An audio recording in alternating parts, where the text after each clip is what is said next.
बिस्मिल्लाहिर्रहमानिर्रहीम। अस्सलाम वालेकुम। फ्री आईटी ट्रेनिंग के प्लेटफॉर्म से और उर्दू आईटी की तरफ से आपका होस्ट मोहम्मद उमैर खालिद हाजिर खिदमत है। अच्छा दोस्तों, भाइयों, बुजुर्गों और बच्चों, कल हम लोगों ने आईटी का एक छोटा सा इंट्रोडक्शन लिया था। क्विकली हम लोग उन चीज़ों को रिकैप कर लेते हैं। कल मैंने आप लोगों को बताया था कि इंफॉर्मेशन टेक्नोलॉजी जो है, इंफॉर्मेशन टेक्नोलॉजी क्या चीज़ है।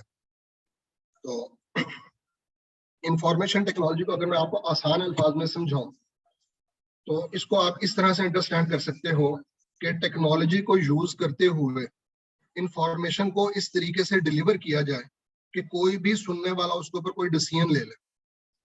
मतलब मिसाल के तौर पे कुछ साल पहले, आज से कोई 15-20 साल पहले, पूरी दुनिया के अंदर एक बर्ड फ्लू के नाम की जो है ना एक वबा फैली थी और लोगों ने चिकन खाना जो है ना वो छोड़ दिया था। तो उस वक्त मलेशिया के जो प्राइम मिनिस्टर था महातीर मोहम्मद, उसने क्या किया, मीडिया की टीम को उसने साथ लिया और वो चिकन शॉप पे गया, उसने चिकन कटवाया और उसने मीडिया के सामने जो है ना वो लाइव उसने चिकन खाया, उसने पकवा के उसको जो है ना चिकन खाया और उसने लोगों को समझाया, मैसेज कन्वे किया कि ये अफवाहों पे यकीन करने की जरूरत नहीं है, बर्ड फ्लू नाम की कोई चीज नहीं है, ये आपकी इंडस्ट्री को तबाह कर रहे हैं। अब जब प्राइम मिनिस्टर का ये एक्ट था तो पब्लिक ने ऑटोमेटिकली उसके ऊपर रिस्पॉन्स किया। तो ये क्या चीज है, एक आईटी का एक यूज केस है। मतलब it's the application of technology to solve business or organizational problem on a broader scale. Information technology covers a broad spectrum of hardware, software solutions that enable organization to gather, organize and analyze data that help them to achieve their goal. अच्छा, अब information technology के अंदर जो है ना आप लोगों का हार्डवेयर भी आता है, इसके अंदर आप लोगों का सॉफ्टवेयर भी आता है। अच्छा, इसके अलावा इसके अंदर इंटरनेट भी है, इसमें नेटवर्क भी है, इसमें सर्वर भी है, इसमें सिक्योरिटी भी है, इसमें कम्युनिकेशन सिस्टम भी है। तो मोस्ट प्रोबेबली आप लोगों में से बहुत सारे लोग जो है इन टेक टर्मिनोलॉजी से फेमिलियर होंगे। अगर आप लोग इन टर्मिनोलॉजी से फेमिलियर नहीं है तो कोई परेशानी वाली बात नहीं है, हम वन बाई वन जो सारी चीजों पर डिस्कस कर लेंगे। कंप्यूटर हार्डवेयर का आई होप के सबको ही क्लियर है। कंप्यूटर हार्डवेयर किसको कहते हैं? जो टेंजिबल चीजें हैं, जिनको हम लोग टच कर सकते हैं, जिनको हम लोग छू सकते हैं, जिनको हम लोग पकड़ सकते हैं। लाइक मतलब कंप्यूटर के ऐसे पुर्जे, ऐसे कंप्यूटर के साथ लगने वाली एसेसरीज जिसके अंदर जैसे माउस है या कीबोर्ड है या मॉनिटर है या सीपीयू है, ये सारी की सारी चीजें जो है ना, जो कि विजिबल भी हैं, जो कि टेंजिबल भी हैं, ये सारी की सारी जो है ये क्या कहलाती हैं? ये सारी के सारी हार्डवेयर कहलाती हैं। सॉफ्टवेयर किसे कहते हैं? कि सॉफ्टवेयर जो है ना, सेट ऑफ इंस्ट्रक्शन जिसकी मदद से हम लोग हार्डवेयर से कोई काम ले सकते हैं। मतलब वो प्रोग्राम जो किसी हार्डवेयर के ऊपर रन करता है उसको हम लोग सॉफ्टवेयर कहते हैं। मतलब सॉफ्टवेयर को हम लोग छू नहीं सकते, सॉफ्टवेयर को हम लोग टच नहीं कर सकते, लेकिन हार्डवेयर को हम लोग टच कर सकते हैं। मतलब जो कंप्यूटर के फिजिकल कंपोनेंट्स हैं वो हार्डवेयर कहलाते हैं, जिसमें कीबोर्ड है, माउस है, मॉनिटर है, सीपीयू है, स्पीकर है, स्कैनर है, और कंप्यूटर के अंदर चलने वाले जो प्रोग्राम है उनको जो है वो सॉफ्टवेयर कहा जाता है। अच्छा, अब सॉफ्टवेयर को अगर हम कैटेगराइज करें तो सॉफ्टवेयर जो 3 तरह के होते हैं। उसमें सिस्टम सॉफ्टवेयर है, इसमें एप्लीकेशन सॉफ्टवेयर है और इसमें जो है प्रोग्रामिंग सॉफ्टवेयर है। सिस्टम सॉफ्टवेयर से मुराद वो सॉफ्टवेयर है कि जिसके बगैर आप लोगों का जिसके बगैर आप लोगों का सिस्टम चल ही नहीं सकता। मतलब किसी भी लैपटॉप के अंदर या किसी भी पीसी के अंदर, पर्सनल कंप्यूटर के अंदर या किसी भी डेस्कटॉप कंप्यूटर के अंदर या किसी भी टैबलेट के अंदर या किसी भी मोबाइल के अंदर एक बेसिक ऑपरेटिंग सिस्टम होता है कि वो उस ऑपरेटिंग सिस्टम की मदद से वो डिवाइस जो है वो वर्क करती है। अगर लैपटॉप है तो वो विंडोज की फॉर्म में होगा, अगर आप लोगों के पास सैमसंग का मोबाइल है तो उसमें एंड्रॉयड ऑपरेटिंग सिस्टम होगा, अगर आपके पास जो है कोई मैकबुक है तो उसमें मैकिंटॉश होगा, अगर आपके पास कोई आईफोन है तो उसमें iOS होगा। तो ये सारे के सारे सिस्टम सॉफ्टवेयर हैं। एप्लीकेशन सॉफ्टवेयर से क्या मुराद है कि जो आप लोगों ने अपना स्कूल, कॉलेज का, यूनिवर्सिटी का, दफ्तर का आप लोगों ने काम करना होता है कि आप लोग वर्ड के अंदर कुछ राइट करते हैं या एक्सेल में कोई स्प्रेडशीट बनाते हैं या पावर पॉइंट में कोई आप स्लाइड बनाते हैं, ये सारे के सारे एप्लीकेशन सॉफ्टवेयर हैं। या आप किसी ब्राउजर को खोल के आप गूगल लिखते हैं उसके अंदर, या कोई भी वेबसाइट या कोई मीडिया की साइट आप खोलते हैं, तो ये भी सॉफ्टवेयर हैं। एंटीवायरस जो ये भी एक सॉफ्टवेयर की किस्म है। अच्छा, प्रोग्रामिंग सॉफ्टवेयर कुछ स्पेशल इस तरह के सॉफ्टवेयर होते हैं कि जिनके अंदर हम लोग कोई कोड लिखते हैं तो कोड लिखने के बाद जो हम लोग उसके जरिए से अपनी मर्जी की आउटपुट हम जनरेट करवा सकते हैं। नॉर्मली गेम डेवलपमेंट के अंदर या फिर वेब डेवलपमेंट के अंदर जो है इस तरह की लैंग्वेजेस जो है ना हम लोग अपने डे टू डे मतलब यूज केस में मैं आपको बता रहा हूँ। वैसे तो जितने भी सॉफ्टवेयर हैं, चाहे वो ऑपरेटिंग सिस्टम है, चाहे एप्लीकेशन सॉफ्टवेयर है, चाहे यूटिलिटी सॉफ्टवेयर है, बिहाइंड द सीन इनकी कोडिंग हुई होती है। तो आई होप कि हार्डवेयर आप लोगों को सब कुछ क्लियर होगा। अभी इस स्लाइड के अंदर जो आप लोगों को ये तस्वीर नजर आ रही है, ये एक सीपीयू खुला हुआ है, डेस्कटॉप कंप्यूटर का एक सीपीयू खुला हुआ है और उसके कुछ कंपोनेंट्स जो है वो आप लोगों को नजर आ रहे हैं। ये सारे के सारे फिजिकल कंपोनेंट्स हैं, ये सारे का सारा हार्डवेयर है। अच्छा, हर एक हार्डवेयर आइटम का जो है एक स्पेसिफिक रोल होता है। अब ये जो हार्डवेयर है ना, इसके अंदर कुछ कंपोनेंट्स आपके इंटरनल होते हैं और कुछ कंपोनेंट्स आपके एक्सटर्नल होते हैं। मिसाल के तौर पर अगर मैं लेफ्ट साइड से शुरू करता हूँ तो सबसे ऊपर ये पावर सप्लाई है, मतलब जो आप बिजली की तार आप लगाओगे इस पावर सप्लाई के अंदर लगाओगे, तो देन उसके बाद जो है किस किस कंपोनेंट को कितने कितने वोल्टेज चाहिए, ये आगे कन्वर्ट करके जो है वो देगी। ये पावर सप्लाई एक जो आप लोगों के सीपीयू के अंदर लगने वाला एक हार्डवेयर कंपोनेंट है। देन उसके बाद जिसपे कोर टू क्वाड लिखा है, ये आप लोगों का प्रोसेसर है। मतलब जो कंप्यूटर के अंदर जितनी भी कैलकुलेशन होंगी, ये आगे डिटेल में चल के इंशाल्लाह हम लोग पढ़ेंगे कि प्रोसेसर के अंदर जो है ना प्रोसेसर का क्या काम होता है, इसके कितने इसके पार्ट्स होते हैं और क्या इसकी फंक्शनैलिटी होती है। तो प्रोसेसर आप ये समझ लें कि इस कंप्यूटर के सारे सिस्टम्स को जो ऑपरेट करना कंट्रोल करना वो इस प्रोसेसर की रिस्पॉन्सिबिलिटी है। देन उसके बाद like to be a brain, ये सीपीयू को भी ब्रेन ऑफ कंप्यूटर कह सकते हैं। अच्छा, एक तो इस पूरे डब्बे को भी सीपीयू कहते हैं और फिर इसके अंदर ये खाली जो प्रोसेसर है ना, इस प्रोसेसर को भी ये सीपीयू कहा जाता है। अच्छा, देन उसके बाद जो है ये लेफ्ट साइड पे आपको जो जिसमें पंखा लगा हुआ एक चीज नजर आ रही है, ये बेसिकली ग्राफिक कार्ड है। ये गेम्स वगैरह के लिए या आपने इंटेंसिव किस्म के कोई ग्राफिक डिजाइनिंग आपने करनी है, कोई 3D मॉडलिंग करनी है, उसके अंदर एक ग्राफिक कार्ड यूज होता है। देन उसके बाद आप लोगों को चिप्स नजर आ रही है बिल्कुल प्रोसेसर के नीचे, ये इसकी रैम है, रैंडम एक्सेस मेमोरी। कि कंप्यूटर जितनी देर तक ऑन रहता है तो इन्फॉर्मेशन इसके अंदर रहती है, जैसे ही कंप्यूटर को ऑफ करते हैं तो इसमें से इन्फॉर्मेशन डिसअपियर हो जाती है। उसके बाद नीचे आपको कंपोनेंट नजर आ रहा है जिसका आपने एंटीना बना है, ये बेसिकली नेटवर्क इंटरफेस कार्ड है। मतलब जो कंप्यूटर में जो इंटरनेट से कनेक्ट होना है या आपके नेटवर्क से कनेक्ट होना है वो इस कार्ड के जरिए से, ये वायरलेस कार्ड के जरिए से कनेक्ट होना है। राइट साइड पे अगर देखें तो सबसे ऊपर हम लोगों को ऑप्टिकल ड्राइव नजर आ रही है, ये आप लोगों की सीडी रोम भी हो सकती है। सीडी रोम एक पुरानी चीज होगी है। सीडी रोम के बाद जो नई डिस्क जो आई थी उसको हम लोग बोलते हैं डीवीडी रोम या डीवीडी राइटर, और जो उसके बाद जो उसकी एडवांस फॉर्म है उसको हम लोग कहते हैं ब्लू रे ड्राइव। वैसे आजकल जो है सीपीयू कम ही यूज होता है, लेकिन अगर कहीं पे आप लोगों को देखने को मिले तो उसमें से अमूमी तौर पर ऑफिस वगैरह में सीडी रोम जो है ना लगाई नहीं जाती।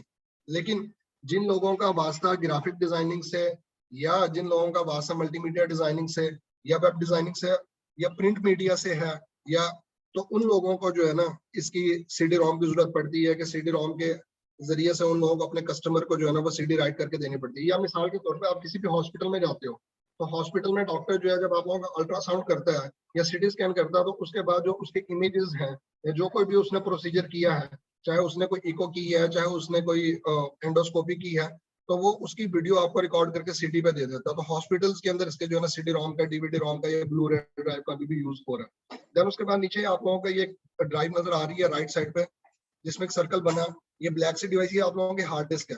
जो कंप्यूटर के अंदर जितने भी हम लोग फाइलें सेव करते हैं वो सारी की सारी इस हार्ड ड्राइव के ऊपर सेव होते हैं। और ये सारे के सारे कंपोनेंट्स आपस में जो इंटरकनेक्टेड होते हैं, जो सबसे नीचे राइट साइड पे आपको चीज नजर आ रही है इसका मदरबोर्ड है। ये मदरबोर्ड जो है ना इन सारी की सारी चीजों का आपस में कनेक्शन बनाता है। और जो सीपीयू खुला हुआ है उसके अंदर ये पीछे जो आप लोगों को ग्रीन कलर की चीज नजर आ रही है जिसपे आपके सीपीयू भी लगा है, जिसपे आपकी रैम भी लगी है, जिसपे आपका वीडियो कार्ड भी लगा हुआ है, ये सारे का सारा जो है ना ये आप लोगों का मदरबोर्ड है। सीपीयू इसको ब्रेन ऑफ कंप्यूटर भी कहते हैं। ये सारी की सारी कैलकुलेशंस जो है ना परफॉर्म करता है और सॉफ्टवेयर इंस्ट्रक्शंस को जो है हैंडल करता है।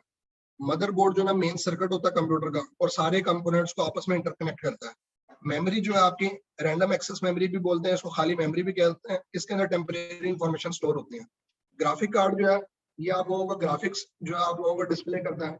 साउंड कार्ड जो है ये आप लोगों की साउंड जो है आवाज जो उसको जनरेट करता है। इंटरनल हार्ड ड्राइव जो है जिसके अंदर आप अपनी फाइल, अपना ऑपरेटिंग सिस्टम, अपने यूटिलिटी सॉफ्टवेयर, अपने पैकेजेस सारे के सारे आप स्टोर करते हैं। अच्छा, देन उसके बाद जो है नेटवर्क कार्ड। नेटवर्क कार्ड जो है ये आप लोगों के कम्युनिकेशन के लिए वायरलेस सिग्नल्स को आप लोगों के ट्रांसमिट करता है, रिसीव करता है। ऑप्टिकल ड्राइव में सीडी रोम, डीवीडी रोम, ब्लू रे ड्राइव कुछ भी हो सकती है कि आपने अगर कोई डेटा इसके ऊपर राइट करना है या इससे कुछ रीड करना है, पावर सप्लाई जो है वो आप लोगों का 220 वोल्ट को 12 वोल्ट के अंदर या 24 वोल्ट में या जरूरत के मुताबिक जितने वोल्टेज चाहिए होते हैं कंप्यूटर कंपोनेंट्स को उसके अंदर कन्वर्ट करते हैं। अच्छा, अभी तक जो चीजें हम लोगों ने डिस्कस की थी सारे के सारे हार्डवेयर के इंटरनल कंपोनेंट्स हैं। अभी जो चीज आप लोगों को नजर आ रही है ये सारे हार्डवेयर के एक्सटर्नल कंपोनेंट्स हैं, जिसके अंदर आप लोगों का माउस है, कीबोर्ड है और माइक्रोफोन है। लेफ्ट साइड से शुरू करें, सबसे पहले कीबोर्ड और माउस नजर आ रहा है, दरमियान में जो आप लोगों को माइक्रोफोन नजर आ रहा है, और राइट साइड पे जो है ये स्कैनर है, ये बारकोड रीडर है। ये अमूमन तौर पे हम लोगों को मॉल के अंदर जो है आप कैरेफोर पे जाएं, वॉलमार्ट पे जाएं, या आप जो है ना जाइंट स्टोर पे जाएं, या आप लुलु पे जाएं, या किसी मदीना मार्ट किसी भी कैश एंड कैरी स्टोर पे जाएं, तो वहां पे जो है वो उनकी प्राइसेस को चेक करने के लिए, डिटेक्ट करने के लिए, बिल बनाने के लिए जो है वो सेल्समैन जो है वो ये कैशियर ये चीज यूज करता है। ये आप लोगों का बारकोड स्कैनर है। देन उसके बाद जो है अदर हार्डवेयर जो है ना उसके अंदर आउटपुट। अच्छा, अब यहाँ पे एक टर्मिनोलॉजी लिखी हुई है इनपुट और एक लिखी है आउटपुट। इनपुट का मतलब ये है कि वो हार्डवेयर कंपोनेंट जिसकी मदद से हम कंप्यूटर को कोई इंस्ट्रक्शन दे सकते हैं। मतलब माउस के जरिए से हम क्लिक करते हैं, कोई प्रोग्राम ओपन करते हैं, बंद करते हैं, क्लोज करते हैं, मैक्सिमाइज करते हैं, मिनिमाइज करते हैं, रिस्टोर करते हैं। कीबोर्ड की मदद से हम लोग डेटा एंटर करते हैं, हम लोग कुछ टाइप करते हैं डिजिट्स के फॉर्म में, कैरेक्टर्स के फॉर्म में। माइक्रोफोन की मदद से हम लोग अपनी आवाज जो है वो रिकॉर्ड करते हैं। स्कैनर की मदद से जो हम लोग किसी चीज को जो है ना बारकोड को हम लोग स्कैन कर सकते हैं। ये सारी की सारी इनपुट कहलाती है। मतलब कंप्यूटर को जो आप इंस्ट्रक्शन दे रहे हैं, जिस हार्डवेयर को यूज करते हैं, उसको हम लोग कहेंगे इनपुट डिवाइसेस। आउटपुट डिवाइसेस किसको कहते हैं? कंप्यूटर बदले में हमें जो काम करके दिखाता है उसको हम लोग बोलते हैं आउटपुट डिवाइसेस। लाइक मैंने प्रिंट की कमांड दी और उसने मुझे पेपर के ऊपर जो है वो प्रिंट करके दे दिया। मिसाल के तौर पर मैं अपने शनाख्ती कार्ड की या पासपोर्ट की फोटोकॉपी में करना चाह रहा हूँ, स्कैनर के जरिए से मैंने स्कैन किया, देन उसके बाद मैंने प्रिंटर के जरिए से उसका प्रिंट ले लिया, तो प्रिंटर एक आउटपुट डिवाइस है। देन उसके बाद स्पीकर जो आप लोगों का आवाज सुनाते हैं, ये भी एक आउटपुट डिवाइस है। मॉनिटर जो है जिसके ऊपर आप लोगों को डिस्प्ले नजर आता है, जो भी काम आप कर रहे हो, कोई मूवी देख रहे हो, कार्टून देख रहे हो, गेम खेल रहे हो, वो आपको नजर आ रहा है, मॉनिटर भी एक आउटपुट डिवाइस है। देन उसके बाद राइट साइड पे आप लोगों को प्रोजेक्टर नजर आ रहा है। स्कूल, कॉलेज, यूनिवर्सिटी के अंदर जब आपका टीचर या आपका लेक्चरर आपको लेक्चर देते हैं तो बड़ी स्क्रीन पे जो आप लोगों को डिस्प्ले नजर आ रहा होता है, प्रोजेक्टर की मदद से नजर आता है। तो ये प्रिंटर, स्पीकर, मॉनिटर और प्रोजेक्टर ये हमारे हार्डवेयर कंपोनेंट्स के अंदर आउटपुट डिवाइसेस हैं। अच्छा, इसके अलावा कुछ एक्सटर्नल स्टोरेज के मिसाल के तौर पे आपके टीचर ने, इंस्ट्रक्टर ने या आपके लैब एडमिन ने आपको एक असाइनमेंट दिया। अब या आपने अपने डेटा को अपने घर से आपने असाइनमेंट बनाई और स्कूल के या कॉलेज के, यूनिवर्सिटी के आपने लैपटॉप में या आपने वहां के पीसी में जाके अपने इंस्ट्रक्टर को डिस्प्ले करना।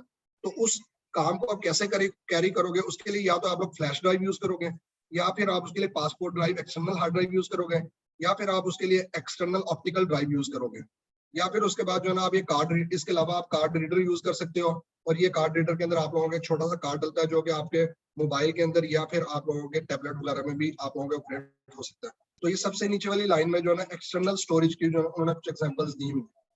देन उसके बाद ये हार्डवेयर के बाद डिस्कस कर लेते हैं हम लोग सॉफ्टवेयर। जैसे मैंने पहले आप लोगों को बताया कि कंप्यूटर हार्डवेयर से कोई काम लेने के लिए हम लोगों को सॉफ्टवेयर की जरूरत पड़ती है कि कंप्यूटर को कैसे हम लोगों ने ऑपरेट करना है, कंप्यूटर से क्या काम लेना, ठीक है। जो इंस्ट्रक्शन की जो कलेक्शन है उसको हम लोग सॉफ्टवेयर कहते हैं। सॉफ्टवेयर कोई फिजिकल चीज नहीं है, ठीक है, लेकिन सॉफ्टवेयर को स्टोर करने के लिए, इसको कैरी करने के लिए ऑफ कोर्स हमें किसी फिजिकल कंपोनेंट की जरूरत होगी, जैसे सीडी रोम वगैरह। अच्छा, कंप्यूटर हार्डवेयर जो है ना सॉफ्टवेयर के बगैर कुछ भी नहीं है। जब हार्डवेयर और सॉफ्टवेयर दोनों मिलता है तो देन उसके बाद जो है ना कंप्यूटर काम करना शुरू करता है। यहाँ पे आप लोगों को कुछ नीचे बॉटम में आइकन्स नजर आ रहे हैं। लिनक्स एक ऑपरेटिंग सिस्टम है जो अमूमी तौर पर सर्वर साइड पे यूज होता है। देन वर्ड का एक आइकन है जिसके जरिए आप जो एडिटिंग करते हो, फोटोशॉप जिसके जरिए आप फोटो पिक्सल बेस्ड डिजाइनिंग करते हैं, ठीक है। पावर पॉइंट वगैरह दिखाया हुआ है, फायरफॉक्स दिखाया, विंडोज ऑपरेटिंग सिस्टम दिखाया हुआ है, इसकी कुछ एग्जांपल्स दिखाई हमने, ठीक है। एप्लीकेशन सॉफ्टवेयर के अंदर हमारे पास वर्डप्रेस हो सकता है, स्प्रेडशीट हो सकती है, डेटाबेस हो सकते हैं कि आपने सिंपल एप्लीकेशन लिखनी है, कोई लेटर कंपोज करना है, आप लोगों ने कोई ईमेल लिखनी है, या आप लोगों ने कोई जो बच्चों का स्कूल का रिजल्ट कार्ड बनाना है, या आप लोगों ने जो है ना कोई मल्टीप्लिकेशन, डिवीजन, आप लोगों ने कोई किसी का एग्रीगेट वगैरह लेना, तो उसके लिए डिफरेंट टाइप की एप्लीकेशंस की जरूरत होती है। इसको हम लोग बोलते हैं एप्लीकेशन सॉफ्टवेयर। तो माइक्रोसॉफ्ट का एक पैकेज है ऑफिस के नाम से, ऑफिस 2019 या फिर ऑफिस 365। इसके अंदर वर्ड होता है, एक एडिटर है, एक्सेल जो है वो स्प्रेडशीट का काम करता है, माइक्रोसॉफ्ट एक्सेस जो है एक डेटाबेस का सॉफ्टवेयर है, ठीक है। ये फायरफॉक्स, मोजिला जो है ये ब्राउजर है, जिस तरीके से माइक्रोसॉफ्ट एज है या इंटरनेट एक्सप्लोरर है। फोटोशॉप जो है फोटो एडिटिंग का एक प्रोग्राम है। अच्छा, ऑपरेटिंग सिस्टम के अंदर जो है ना हम लोगों के पास जो है डिफरेंट टाइप के ऑपरेटिंग सिस्टम हो सकते हैं। विंडोज ऑपरेटिंग सिस्टम हो सकता है, लिनक्स हो सकता है, यूनिक्स हो सकता है, जुबंटू हो सकता है, ठीक है। अच्छा, इसके अलावा जो है ना सिस्टम सॉफ्टवेयर के अंदर एक उसकी सब कैटेगरी होती है जिसको हम लोग बोलते हैं utility software. Utility software like हमारे जो है ना हेल्प के लिए ऑपरेटिंग सिस्टम, ताकि हमारा स्टेबल चले, उसके लिए हम लोग लाइक एंटीवायरस की जरूरत पड़ती है। एंटीवायरस एक यूटिलिटी सॉफ्टवेयर है। अच्छा, इसी तरह से एक होती है चीज जिसको बोलते हैं ड्राइवर। बाज़ औक़ात ये होता है कि आपके कंप्यूटर के अंदर साउंड कार्ड तो लगा लेकिन आवाज नहीं आ रही। उसकी वजह ये है कि आपका साउंड कार्ड का ड्राइवर इंस्टॉल नहीं हुआ। अब साउंड कार्ड से काम लेना है तो उसका रिस्पेक्टिव ड्राइवर आपको इंस्टॉल करना पड़ेगा। तो लेटर ऑन इंशाल्लाह हम लोग कमिंग लेक्चर्स के अंदर ये सारी चीजें डिटेल से डिस्कस करेंगे, देखेंगे और इंस्टॉल करके देखेंगे कि साउंड कार्ड का ड्राइवर कैसे इंस्टॉल करते हैं, ग्राफिक अडॉप्टर का ड्राइवर कैसे इंस्टॉल करते हैं, ये ड्राइवर्स की क्या बला है ऑपरेटिंग सिस्टम के अंदर जो यूटिलिटी सॉफ्टवेयर हैं लाइक एंटीवायरस है, तो एंटीवायरस को कैसे कॉन्फ़िगर किया जाता है। ये मैं ऑलरेडी आप लोगों को बता चुका हूँ। वर्डप्रेस स्प्रेडशीट और डेटाबेस, आई होप सबको क्लियर है कि आप लोगों ने कुछ सिंपल आपने एप्लीकेशन लिखनी है, कोई लेटर कंपोज करना है, ईमेल वगैरह करनी है तो वर्ड एडिटर के अंदर आप करते हैं। स्प्रेडशीट जो है जिसके अंदर आप लोगों ने कोई कैलकुलेशन करनी है, किसी चीज का सम लेना है, minimum value, maximum value, average आप लोगों ने काउंट करना है आप लोगों ने, ठीक है। और डेटाबेस जो है रिकॉर्ड कीपिंग का जो सब वो कि आपका मिसाल के तौर पे एक छोटा सा स्टोर है या आपके पास एक लाइब्रेरी है, उसके अंदर आप लोगों ने अपने बुक्स का सारा रिकॉर्ड रखना है, या स्कूल के बच्चों का आप लोगों ने रिजल्ट वगैरह का आपने सारा सिस्टम बनाना है। तो ये छोटी सी डेटाबेस माइक्रोसॉफ्ट डेटाबेस जो है ना वो है माइक्रोसॉफ्ट एक्सेस के नाम से। आगे चल के डिटेल में आप लोग देखेंगे। फोटो एडिटिंग के टूल यहाँ पे उन्होंने बताया हुआ कुछ फोटो एडिटिंग का टूल है जिसके जरिए से आप पिक्चर की ब्राइटनेस, कंट्रास्ट वगैरह को चेंज कर सकते हो, या पिक्चर के ऊपर डिफरेंट टाइप के फिल्टर्स लगा सकते हो, या लाइट इफेक्ट्स वगैरह आप डाल सकते हो, या पिक्चर को जो आप क्लोन कर सकते हो, पिक्चर्स के ऊपर स्टैम्प्स वगैरह लगा सकते हो। तो ये फोटो एडिटिंग के टूल के अंदर सबसे मशहूर टूल है वो अडोब फोटोशॉप के नाम से है। फिर इसके अलावा ग्राफिक मैनिपुलेशन के अंदर जो है ना आप लोगों का कोरल ड्रा एक बड़ा जबरदस्त किस्म का टूल है। कोरल ड्रा के अंदर जो है ना आप अपने फ्लायर बना सकते हो, पम्पलेट्स बना सकते हो, ग्रीटिंग कार्ड्स बना सकते हो, विजिटिंग कार्ड्स वगैरह आप लोग बना सकते हो, ठीक है। ये डिजाइनिंग को जब हम लोग डिस्कस करेंगे तो उसमें देखेंगे जो हमारी ग्राफिक डिजाइनिंग है वो दो तरह की होती है। एक पिक्सल बेस्ड डिजाइनिंग होती है, एक लाइन आर्ट डिजाइनिंग होती है। कि पिक्सल बेस्ड और लाइन आर्ट में क्या होता है, जब हम ग्राफिक पे पहुंचेंगे तो फिर हम आप डिस्कस करेंगे। वीडियो एडिटिंग के आपने किसी वीडियो के अंदर से किसी पार्ट को आपने ट्रिम करना है, आपने उसका स्प्लिट करना है, या आपने उसके वीडियो का फ्रेम का साइज कम करना है, या वीडियो के अंदर आपने बैकग्राउंड में कोई नॉइस या कोई म्यूजिक वगैरह आप लोगों ने मिक्स करना है, तो डिफरेंट टाइप के वीडियो एडिटिंग टूल जिसके अंदर जो है ना अडोब प्रीमियर भी है, या इसके अलावा डायरेक्टर के नाम से है, और बहुत सारे टूल्स हैं। अच्छा, एप्लीकेशन सॉफ्टवेयर जो है, एप्लीकेशन सॉफ्टवेयर के अंदर आप लोगों के जो है ना गेमिंग सॉफ्टवेयर भी आ सकते हैं। Gaming software like angry bird एक एप्लीकेशन सॉफ्टवेयर है। इसके अलावा वीडियो म्यूजिक स्ट्रीमिंग जिस तरह यूट्यूब वगैरह है, या आप लोगों का कोई जेट ऑडियो वगैरह या बिन ऐप वगैरह कोई म्यूजिक प्लेयर वगैरह है। सोशल मीडिया के अंदर हम लोग फेसबुक, ट्विटर, इंस्टाग्राम यूज करते हैं, ये भी सारे के सारे एप्लीकेशन सॉफ्टवेयर हैं। इसके अलावा जीपीएस के डिफरेंट सॉफ्टवेयर है, फिटनेस के डिफरेंट सॉफ्टवेयर हैं। आजकल तो बड़ी अच्छी एप्लीकेशंस आ गई हैं कि जिसके जरिए से आप लोग मेजरमेंट भी कर सकते हो कि आप लोगों ने जो है ना फॉर एग्जांपल इंचेस को सेंटीमीटर्स के अंदर अगर आप लोगों ने कन्वर्ट करना है, या आप लोगों ने किसी बॉडी का आप लोगों ने मास कैलकुलेट करना है, या आप लोगों ने टेम्परेचर वगैरह देखना है, ह्यूमिडिटी देखनी है, तो इसके लिए भी डिफरेंट टाइप के जो है ना मेजरिंग कंट्रोल सॉफ्टवेयर भी जो है ना वो इस वक्त अवेलेबल है। वो हर तरह के ऑपरेटिंग सिस्टम को चलते हैं, एंड्रॉइड पे भी, आईओएस पे भी, विंडोज के ऊपर, ठीक है। आई होप कि आप लोगों को क्लियर हो गया कि ऑपरेटिंग सिस्टम क्या होता है, यूटिलिटी सॉफ्टवेयर क्या होता है, और जो है ना ड्राइवर क्या होता है। ऑपरेटिंग सिस्टम जिसके बगैर आपकी मशीन चल ही नहीं सकती है। जिस तरह विंडोज ऑपरेटिंग सिस्टम है, लिनक्स ऑपरेटिंग सिस्टम है, जुबंटू है, और इसी तरह यूटिलिटी सॉफ्टवेयर जो top of the operating system हम लोग इंस्टॉल करते हैं लाइक एंटीवायरस हो गया, ठीक है। इसके अलावा ड्राइवर जो है, जो भी आप नया कंपोनेंट लगाओगे, चाहे आप स्कैनर लगाओगे, चाहे आप प्रिंटर अटैच करोगे, तो उसका एक आपको ड्राइवर इंस्टॉल आप लोगों को करना पड़ता है। अच्छा, कंपाइलर क्या होता है, जो हम लोग कोडिंग करेंगे, आगे चल के हम प्रोग्रामिंग को डिस्कस करेंगे। तो प्रोग्रामिंग जो है ना आपने अब कोड लिखा और कोड से आपने अपनी मर्जी की आउटपुट जनरेट करवानी है, तो उसके लिए उस कोड को एग्जीक्यूट करने के लिए आप लोगों के कंपाइलर की आप लोगों को जो है ना वो जरूरत पड़ती है, ठीक है। तो ये डिफरेंट टाइप के सॉफ्टवेयर जो है यहाँ पे डिस्कस किए हुए हैं। देन उसके बाद जो है आई होप के सब लोगों को ये क्लियर हो गया होगा कि हार्डवेयर जो फिजिकल कंपोनेंट्स को कहते हैं, और जो कंप्यूटर के अंदर चलने वाली इंस्ट्रक्शंस होती हैं उसको जो है ना वो सॉफ्टवेयर कहते हैं। और हम लोगों ने डिफरेंट टाइप के जो है ना सॉफ्टवेयर को हम लोगों ने डिस्कस किया है, जिसके अंदर वर्ड प्रोसेसिंग के लिए क्या यूज होता है, ऑपरेटिंग सिस्टम क्या होता है। इसके अंदर अगर किसी को कोई क्वेश्चन हो, किसी ने कोई चीज पूछना हो, कुछ डिस्कस करना हो, जी करें, आगे कंटिन्यू करें जी।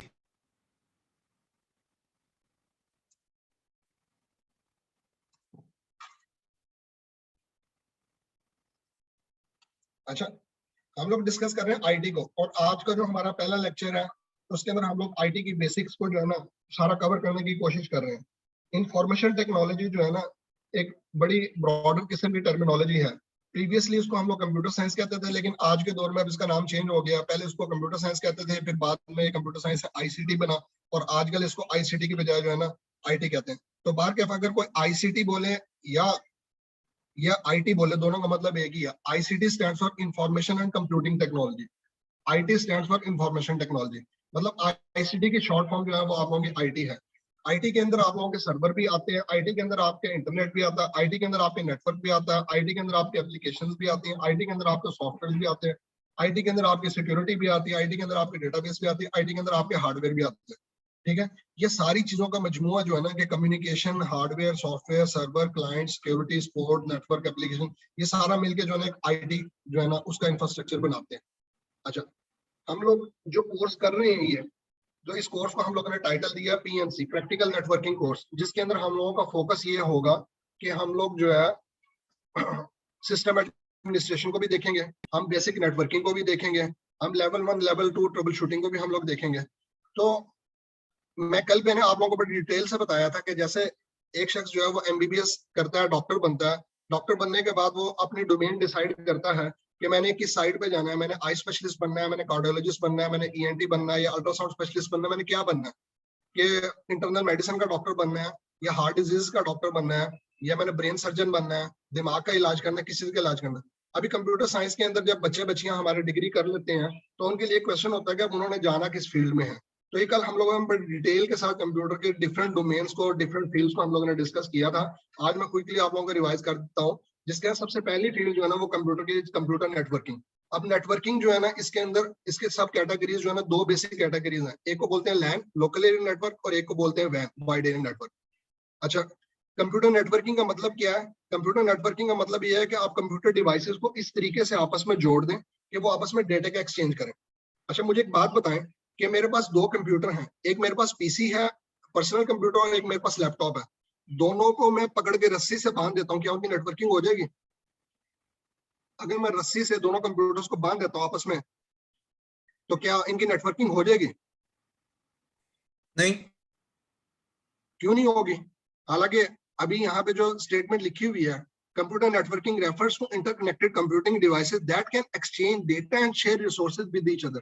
मतलब रस्सी से बांध दिया, फिजिकल कनेक्शन तो बन गया, लेकिन उसके ऊपर आपके सिग्नल्स तो ट्रांसमिट नहीं हो सकेंगे। तो सिग्नल्स को ट्रांसमिट करने के लिए आपको स्पेशल मीडियम आपको अडॉप्ट करना पड़ेगा। वो वायर्ड फॉर्म में भी हो सकता है और वो वायरलेस फॉर्म में भी हो सकता है। और फिर जिस तरह से अभी हम लोग सारे के सारे ये कोर्स कर रहे हैं, एक जगह पे हम लोग बैठे हुए, जूम की मीटिंग में इकट्ठे हुए हैं, तो अब सब आपस में इंटरेक्ट करने के लिए हम लोगों के कॉमन लैंग्वेज की जरूरत है। वो कॉमन लैंग्वेज जो है ना कंप्यूटर की जुबान में उसको हम लोग बोलते हैं प्रोटोकॉल। कंप्यूटर के अंदर जो है कंप्यूटर टर्मिनोलॉजी में उसको कहा जाता है प्रोटोकॉल। प्रोटोकॉल जो है ना वो कम्युनिकेशन रूल्स को गवर्न करता है कि कितनी देर हमारी कम्युनिकेशन होगी और कम्युनिकेशन का क्या पैटर्न होगा और किन रूल्स को फॉलो करना है, कौन सेंडर होगा कौन रिसीवर होगा।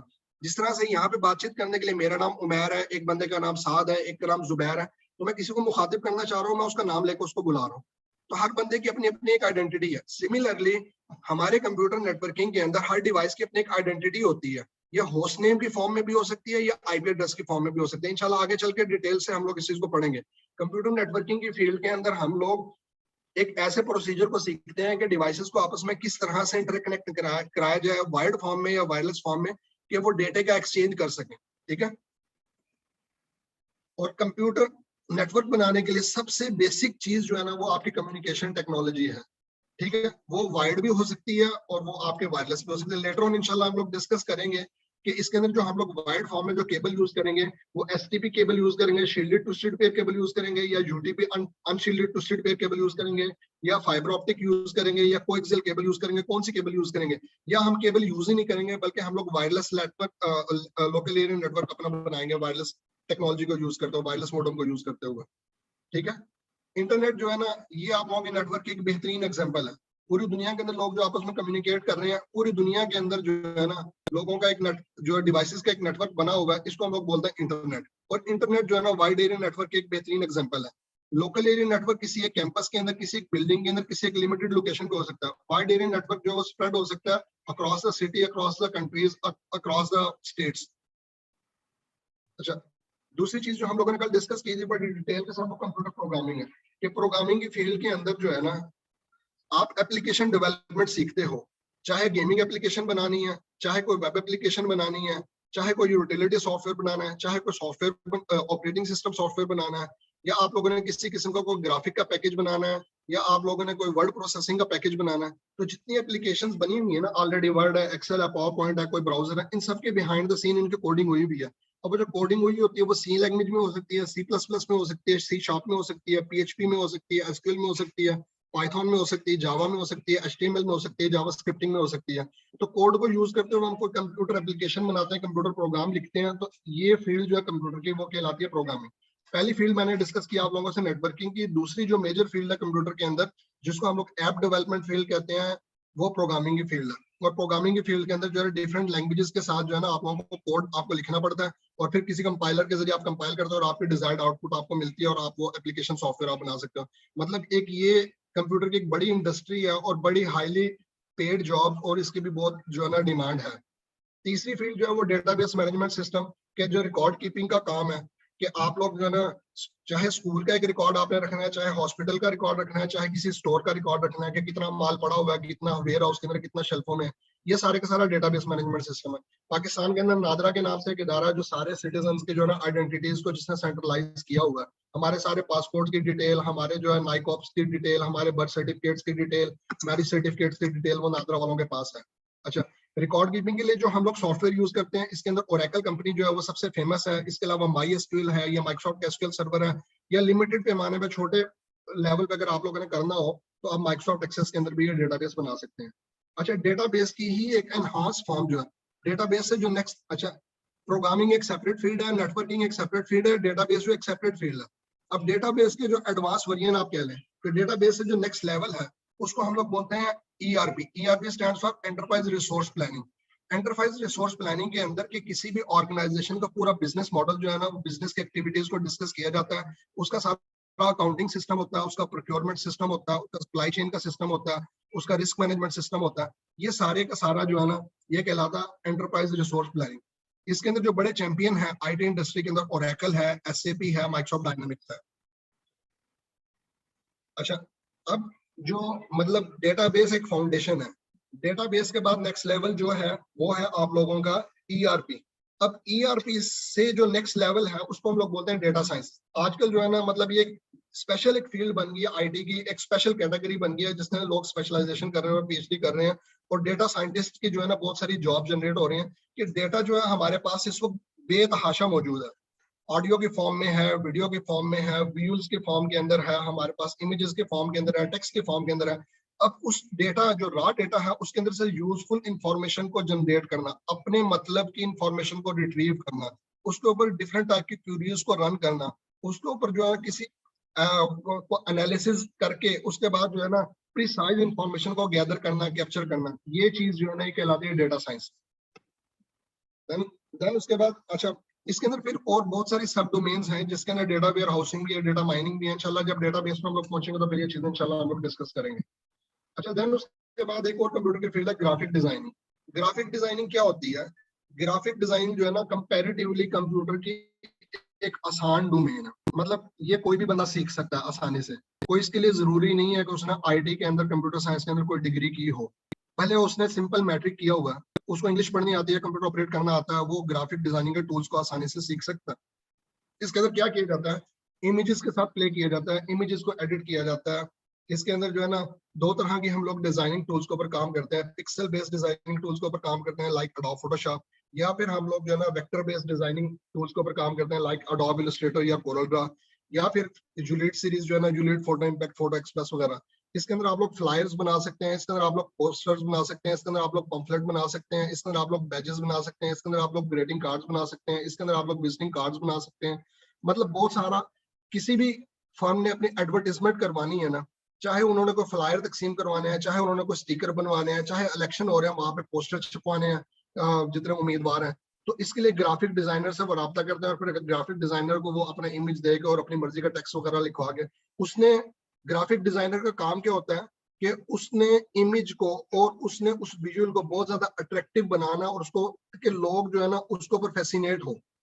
Graphic designing is the profession and academic discipline whose activities consist in projecting visual communication intended to transmit specific message to social group with specific objective। कि किसी एक ऑब्जेक्टिव को हासिल करने के लिए आप लोगों ने जो है ना कोई इस तरह का आपने स्लोगन बनाया या कोई इस तरह का फिक्रा लिखा कि लोग खुद ब खुद उसकी तरफ अट्रैक्ट हो रहे हैं, खुद ब खुद जो है ना उसकी तरफ अपील हो रहे हैं। मिसाल के तौर पे अभी जो है दिसंबर गुजरा, दिसंबर के अंदर अमूमी तौर पे जो है ना ये यूरोपियन कंट्रीज के अंदर, यूएस कनाडा वगैरह के अंदर ब्लैक फ्राइडे की सेल लगती है, या यहाँ पे मिडिल ईस्ट के अंदर जो है ना व्हाइट फ्राइडे या व्हाइट वेडनेसडे के नाम से यहाँ पे सेल लगती है, या उसके ऊपर जो है ना अभी आजकल जो डीएसएफ चल रहा है, दुबई शॉपिंग फेस्टिवल चल रहा है, जिसके ऊपर वो क्लेम करते हैं कि 25% से 95% तक हम लोग डिस्काउंट दे रहे हैं इसके ऊपर वगैरह वगैरह।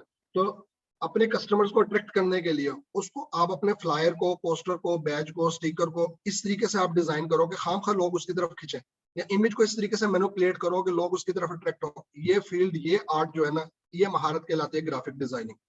ग्राफिक डिजाइनिंग के अंदर जो टूल्स यूज करते हैं, अडोब सीरीज के बहुत सारे टूल हैं, अडोब फोटोशॉप है, अडोब इलस्ट्रेटर है, अडोब प्रीमियर है, और कोरल ड्रा के अंदर कोरल ड्रा है, कोरल फोटो पेंट है, इस तरह जूलियट सीरीज के अंदर जूलियट फोटो इम्पैक्ट है, फोटो एक्सप्रेस, इसके अलावा और बेशुमार टूल है। मैंने यहाँ पे सिर्फ सैंपल के तौर पर कुछ टूल्स लिखे हैं। अच्छा, ग्राफिक डिजाइनिंग से जो थोड़ा नेक्स्ट लेवल है डिजाइनिंग के अंदर ही, कि अगर आप लोगों के डिजाइनिंग की सेंस आप लोगों की अच्छी है, एक तो ये है कि आपने प्रिंट मीडिया के ऊपर काम करना है। प्रिंट मीडिया से हटके आप जो है वेब के ऊपर जो है अपनी वेबसाइट आप अपनी डिजाइन करवाना चाह रहे हैं, वेबसाइट अपनी आप बनाना चाह रहे हैं, तो उसके लिए जो ग्राफिक डिजाइनिंग से जो नेक्स्ट लेवल है वो कहलाता है वेब डिजाइनिंग या वेब डेवलपमेंट। वेब डेवलपमेंट के अंदर जो है ना जो हम लोगों ने कोई वेबसाइट जो है ना वो बनानी होती है, कि जो आप वेब पेज खोलें वो वेब पेज जो है ना वो अट्रैक्टिव हो, और आप उस वेब पेज के जरिए से जो है ना अपने कस्टमर्स को आप अट्रैक्ट करें। ठीक है, वेब डेवलपमेंट के अंदर जो है ना फिर इसके अंदर ये है कि वेब डिजाइनिंग के अंदर जो इसके मेजर कंपोनेंट्स हैं उसके अंदर एक तो है कि यूजर इंटरफेस डिजाइनिंग, या जिसको यूआई डिजाइनिंग बोलते हैं, कि जो कस्टमर की आई को कैच करे। ठीक है, या फिर जो इसके अलावा जो है ना user experience design, UX designing इसको बोलते हैं। और फिर ये है कि कस्टमर जो चीज लिखे या यूजर जो चीज लिखे वो आपने उसके अंदर कीवर्ड्स का आपने इस तरीके से पुट करना है। और एक टेक्निक इसके अंदर हम लोग यूज करते हैं जिसको बोलते हैं सर्च इंजन ऑप्टिमाइजेशन, एसईओ। ये आगे चल के इंशाल्लाह हम लोग प्रैक्टिकली करके देखेंगे ये कि एसईओ की टेक्निक को कैसे यूज किया जाता है और कैसे इस्तेमाल किया जाता है अपने किसी भी प्रोडक्ट को बूस्ट अप करने के लिए, किसी चीज को एडवर्टाइज करने के लिए। तो वेबसाइट बनाने के अंदर जो है ना ग्राफिक डिजाइनिंग से जो नेक्स्ट मरहला है, लेकिन इसके अंदर कुछ थोड़ी कोडिंग इन्वॉल्व होती है, लेकिन खैर आजकल जो है इस तरह के फैंसी टूल आ गए हैं कि आप लोगों को कोडिंग की जरूरत नहीं है। जो कोडिंग की जाती है वो अमूमी तौर पे HTML के अंदर की जाती है, DHTML के अंदर की जाती है, CSS के अंदर कैस्केड स्टाइल शीट के अंदर की जाती है, जावा स्क्रिप्टिंग के जरिए से की जाती है, या ASP के जरिए की जा सकती है, या JSP के जरिए की जा सकती है। फिर कोई वेबसाइट बनाने के लिए जो है ना हमें डेवलपमेंट की जरूरत होती है, फिर उसके अंदर कंटेंट को राइट करना होता है, कोड को लिखना होता है, फिर हम लोग ने स्पेसिफिकेशन का ख्याल रखना है कि ये वेबसाइट जो है हमारे हर तरह के ब्राउजर के साथ कंपेटेबल हो, हर तरह की डिवाइस के ऊपर ओपन हो, कि यूजर जब इसको मोबाइल पे ओपन करे तब भी वैसे उसको लुक एंड फील मिले, जब लैपटॉप पे ओपन करे तब भी वैसे ही खुले, जब डेस्कटॉप पे ओपन करे या टैबलेट पे ओपन करे तब भी वैसे ही खुले। फिर उसके बाद जो है आपको डिफरेंट टाइप के जो है ना इसके अंदर एनालिसिस वगैरह, आपने एनालिसिस के लिए आपने डिफरेंट टाइप के बार कोड, चार्ट्स, ग्राफ्स वगैरह आपने देने हैं। और फिर किसी वेबसाइट को फाइनल करने के बाद जो है ना कि कस्टमर्स के सामने प्रेजेंट करने से पहले उसकी थॉरोली उसकी टेस्टिंग होती है, और फिर उसके बाद एक कॉन्टिन्यूस उसका मेंटेनेंस का एक प्रोसेस होता है। तो ये सारे का सारा प्रोसेस, ये जितने जो आपको मराहिल मैंने गिनवाए हैं, ये सारे के सारे आपके वेब डेवलपमेंट या वेब डिजाइनिंग के अंदर आते हैं। इससे जो नेक्स्ट लेवल है डिजाइनिंग के अंदर ही, कि वो लोग कि जिनका जो डिजाइनिंग का जिनको शौक है, प्रिंट मीडिया डिजाइनिंग वो नहीं करना चाह रहे, वो ये चाह रहे हैं कि जी ये हाईली पेड जॉब्स नहीं है, वेब डेवलपमेंट जो है ना वो हाईली पेड जॉब्स है। वेब डेवलपमेंट से भी नेक्स्ट लेवल एक वो आपका मल्टीमीडिया डिजाइनिंग। मल्टीमीडिया डिजाइनिंग के अंदर जो है ना आप जितनी ये साइंस फिक्शन मूवीज हैं उसके अंदर जितने स्पेशल इफेक्ट्स हैं, लाइक जिस तरीके से आप कह रहे हैं गॉडजिला के नाम से एक मूवी है, या मैट्रिक्स के नाम से एक मूवी आई थी, तो उसके अंदर ये जो स्पेशल इफेक्ट्स वगैरह हैं ये सारे के सारे ये कंप्यूटराइज जो है ना ये बनाए जाते हैं। और या फिर आजकल खबरों के अंदर जो खबरनामे के अंदर या न्यूज बुलेटिन के अंदर जो है ना वो वर्चुअल टूर करवाते हैं किसी चीज का, ये सारे के सारे मल्टीमीडिया डिजाइनिंग के अंदर ये सारा कुछ आता है। अमूमी तौर पे एडवर्टाइजमेंट के अंदर, मार्केटिंग के अंदर ये चीज, ये स्टफ सारा इसका यूज होता है। प्लस इसके अलावा जो मेजर इसकी इम्प्लीमेंटेशन है वो मूवीज, टेलीविजन और वीडियो गेम्स है। इसके लिए जो हम लोग टूल यूज करते हैं वो स्पेशल टूल्स हैं, जिसके अंदर 3D स्टूडियो मैक्स है, या माया है, या पोजर है, या अडोब डायरेक्टर है, या अडोब फ्लैश है, फ्लैश प्लेयर है, और फ्लैश की एक बहुत बड़ी सीरीज है। ठीक है, ड्रीम वीवर फ्लैश भी है, Dreamweaver Flash web development के अंदर भी यूज होता है, और यहाँ पे भी एनिमेशन डिजाइनिंग के अंदर यूज होता है। तो मल्टीमीडिया डिजाइनर्स की जो है ना salaries as compare to web designer या ग्राफिक डिजाइनर ज्यादा अच्छी सैलरी जो है ना मल्टीमीडिया डिजाइनर्स को जो है ना वो मिलती है। देन उसके बाद जो कंप्यूटर के अंदर एक और फील्ड है जिसको हम लोग बोलते हैं वर्चुअलाइजेशन। वर्चुअलाइजेशन के अंदर कल मैंने डिटेल से आप लोगों को बताया था कि एक फिजिकल कंप्यूटर के ऊपर आपने डिफरेंट रोल्स आप लोगों ने इंस्टॉल करने हैं कि आपने उसको अपने सर्वर को मेल सर्वर भी बनाना है, आइडेंटिटी एक्सेस मैनेजमेंट सर्वर भी बनाना है, उसको प्रिंट सर्वर भी बनाना है, एंटीवायरस सर्वर भी बनाना है। उससे एक सर्वर से बहुत सारे काम लेने हैं या एक मशीन के ऊपर मल्टीपल ऑपरेटिंग सिस्टम आपने इंस्टॉल करने हैं। तो उसके ऊपर आप हाइपरवाइजर की लेयर इंस्टॉल करके माइक्रोसॉफ्ट का हाइपरवाइजर यूज कर लें या VMware का वर्कस्टेशन या सर्वर यूज कर लें या सिट्रिक्स यूज कर लें या KVM यूज कर लें, आप वर्चुअलाइजेशन कर सकते हैं। राइट साइड पे आप लोगों को ये दिखा रहा है कि जो छोटे छोटे बॉक्सेस हैं, छोटे छोटे बॉक्सेस डिफरेंट एप्स को, ऑरेंज कलर एप्स को और ओएस जो है ना ऑपरेटिंग सिस्टम को इंडिकेट कर रहा है। मिसाल के तौर पे आप लोगों ने एक सॉफ्टवेयर हाउस बनाया, तो सॉफ्टवेयर के हाउस के अंदर आप iOS के डेवलपमेंट भी कर रहे हो और आप एंड्रॉइड के डेवलपमेंट भी कर रहे हो। अब जो iOS का कोडर है उसको iOS का एनवायरनमेंट चाहिए और जो एंड्रॉइड का कोडर है उसको जो एंड्रॉइड का एनवायरनमेंट चाहिए। सर्वर आपके पास सिर्फ एक है, तो सर्वर के ऊपर आपकी विंडोज चल रही है, विंडोज के ऊपर आपने हाइपरवाइजर इंस्टॉल किया, वर्चुअलाइजेशन आप लोगों ने की और उसके ऊपर आपने एंड्रॉइड का एक सेपरेट प्लेटफॉर्म बना दिया और iOS का एक सेपरेट प्लेटफॉर्म बना दिया। ये कॉन्सेप्ट आप लोगों का वर्चुअलाइजेशन का है। वर्चुअलाइजेशन जो है ना बेसिकली फाउंडेशन है क्लाउड कंप्यूटिंग की। जो वर्चुअलाइजेशन जो है ना, जब इसका कॉन्सेप्ट एनहांस हुआ तो उसके बाद जो है ना क्लाउड कंप्यूटिंग का कॉन्सेप्ट जो है ना वजूद में आया। क्लाउड कंप्यूटिंग की कल मैंने आप लोगों को एग्जांपल दी थी कि जैसे वापडा के हम लोग बिजली इस्तेमाल करते हैं, लेकिन हम लोगों को इससे कोई गर्ज नहीं है कि बिजली जो है वो किस तरीके से जनरेट हो रही है, पानी के जरिए बन रही है, तेल के जरिए बन रही है, गैस के जरिए बन रही है, टरबाइन चल रही हैं या हवाई चक्कियां चल रही हैं, क्या क्या किस तरीके से जो है ना वो बिजली बन रही है, किस तरीके से ग्रिड स्टेशन में आ रही है, किस तरीके से हमारी डीपी के अंदर आ रही है, या हमें इससे कोई गर्ज नहीं है। हम जितने यूनिट्स कंज्यूम करेंगे, हम अपने नीड बेसिस के ऊपर जो उतना जितना यूनिट्स कंज्यूम करेंगे उतना हम लोग बिल पे कर देंगे। इसी तरीके से अब कंपनियां जो है ना वो अपना डेटा सेंटर नहीं बनाती, अपने सर्वर रूम पे इन्वेस्ट नहीं करती, वो तगड़ी मशीनें नहीं खरीदती, वो हार्डवेयर नहीं खरीदती, वो जो अपना रैक्स नहीं खरीदती, वो परसीन कूलिंग के झंझट में नहीं पड़ती, वो यूपीएस के अंदर अनइंटरप्टेड पावर सप्लाई या जनरेटर के चक्कर में नहीं पड़ती। वो कहते हैं कि जी जो कंपनियां ये चीज ऑफर कर रही हैं, जिनके पास बल्क क्वांटिटी के अंदर स्टोरेज है, जिनके अंदर बल्क क्वांटिटी के अंदर कंप्यूटेशनल पावर मौजूद है, जिनके पास बड़े बड़े डेटा सेंटर्स हैं, उनसे हम लोग जो ना क्लाउड की जो ना कंप्यूटिंग की सर्विसेज जो ना हम लोग बारो कर लेते हैं, हायर कर लेते हैं। और पे एज यू गो का मॉडल होता है, जितना यूज करेंगे, जितने प्रोसेसर यूज करेंगे, जितना स्टोरेज यूज करेंगे, उसके अकॉर्डिंगली महीने के बाद उनका ये साल के बाद बिल आ जाएगा।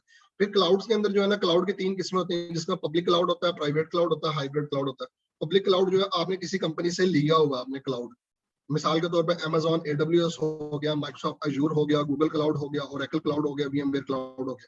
प्राइवेट क्लाउड ये है कि आपका अपना आईटी का इंफ्रास्ट्रक्चर इतना बढ़ गया कि आपने खुद से अपना आईटी डिपार्टमेंट एक अपने अपना खड़ा कर लिया और आपके पास बड़े बड़े डेटा सेंटर हैं, बड़े बड़े रैक्स हैं, सर्वर हैं। जैसा Higher Education Commission of Pakistan का अपना एक प्राइवेट क्लाउड है, या पाकिस्तान के अंदर जो बापडा वालों का अपना एक प्राइवेट क्लाउड है, या जैज का अपना एक प्राइवेट क्लाउड है। हाइब्रिड क्लाउड क्या होता है कि मिसाल के तौर पे जैज कंपनी जो है एक जो टेलको कंपनी है, या टेलीनॉर एक टेलको कंपनी है, इस तरह के टेलको जो है ना अमूमी तौर पे किसी एक क्लाउड पे रिलाई नहीं करते, यानी इनका अपना डेटा सेंटर भी होता है, प्लस इसके अलावा इन्होंने पार्शली जो है ना रिडंडेंसी के लिए या बैकअप के लिए या फेल ओवर के लिए इन्होंने पब्लिक क्लाउड के ऊपर भी कुछ चीजें रखते हैं कि अगर खुदा ना खासा इनके अपने डेटा सेंटर में कोई मसला आ गया, मिसाल के तौर पर फ्लड आ गया या आग लग गई, अपना डेटा सेंटर डाउन हो तो यूजर्स की सर्विस डिस्टर्ब ना हो, वो सारे के सारे सर्विसेज यूजर को पब्लिक क्लाउड से मिल रही हो। तो ऐसा मॉडल जो पब्लिक और प्राइवेट का मिक्सचर होता है उसको हम लोग बोलते हैं हाइब्रिड क्लाउड। तो ये जो ये क्लाउड कंप्यूटिंग है, ये कंप्यूटर की एक सेपरेट फील्ड है। देन उसके बाद जो क्लाउड कंप्यूटिंग के अलावा एक और जो नई फील्ड जो रिसेंटली इंट्रोड्यूस हुआ है, पिछले चंद सालों में मैच्योर हुई है, उसको हम लोग बोलते हैं IoT। इसके अंदर कल तो मैंने आपको दी थी एक स्कूल के बच्चे की दी थी कि स्कूल का बच्चा घर से निकलता है, जब बस के अंदर सवार हुआ, किस कंडक्टर ने उसको रिसीव किया और कौन ड्राइवर था बस का, कितने बजे बस चली, कितने बजे से लेके कितने बजे तक कहाँ पहुंची, कब स्कूल के अंदर एंटर हुई, किस वक्त बच्चा क्लासरूम में गया, किस क्लास टीचर ने उसको अटेंड किया, क्या क्या बच्चे ने पढ़ा, क्या क्या उसका सिलेबस है, क्या क्या होमवर्क है। RFID के जरिए या बच्चे के हाथ में बंदे बैंड के जरिए आप सब कुछ ट्रेस कर रहे हो। ये IoT की एक बेहतरीन एग्जांपल है। यहाँ पे IoT जो है ना, IoT के अंदर जो है ना बेसिकली कंप्यूटर साइंसेज और आप लोगों की जो है ना सेंस है ना आप लोगों के इन्वॉल्व होते हैं।